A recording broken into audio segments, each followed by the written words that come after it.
Alright guys, it's still here, and real quick, I just thought to share this. I know a lot of people have asked me, oh, how can you reduce drum bleeds, how can you get a good drum mix, drum tone, this and this, but majorly how to reduce drum bleeds in your mix, on your production. So the first thing I'll say is, sincerely, get a good drums. But yes, what if your church has already gone, they bought that, tama, not tama, they bought that tama already. What are you going to do? How can you salvage the situation? Is there anything you can do to at least help? Yes, buy good drum venoms, buy good drum heads. You get good drum heads. Trust me, it would help you. It would help you. If it will really improve your sound. Yeah, to really improve your sound. Yeah. And the next thing you need to consider, or next thing you need to look at investing in, is good drum mics. I'll try and see if I can drop a list or just add some to this video to help out. But trust me, invest in good drum mics. Good drum mics will really save you a lot of stress.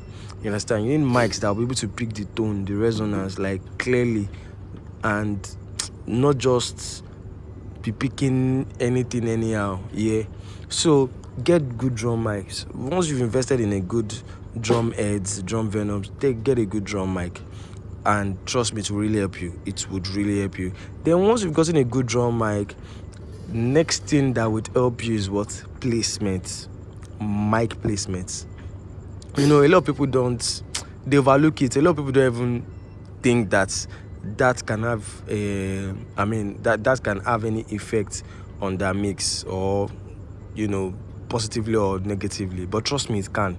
I'm going to show you, for instance. Now look at this drum mic. See this mic placement. Now look at these cymbals. Now can you see how close they are? Now how will they hit this cymbal like this now that this mic would pick it?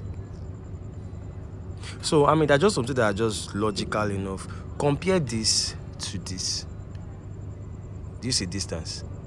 So mic placement is it's very key.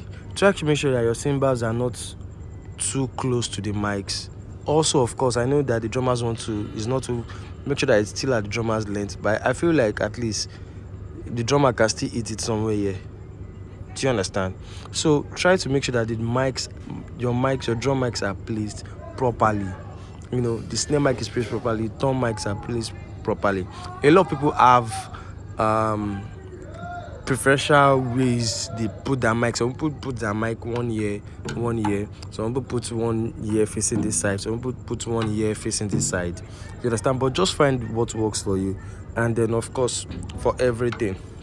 Okay, and trust me, if you are able to do this basic stuff first, then we can now go to the mixer, and then I can now share one or two things I feel like can also enhance or make you achieve a great mix. Of course, proper gain staging, other stuff. But trust me, deal with this first.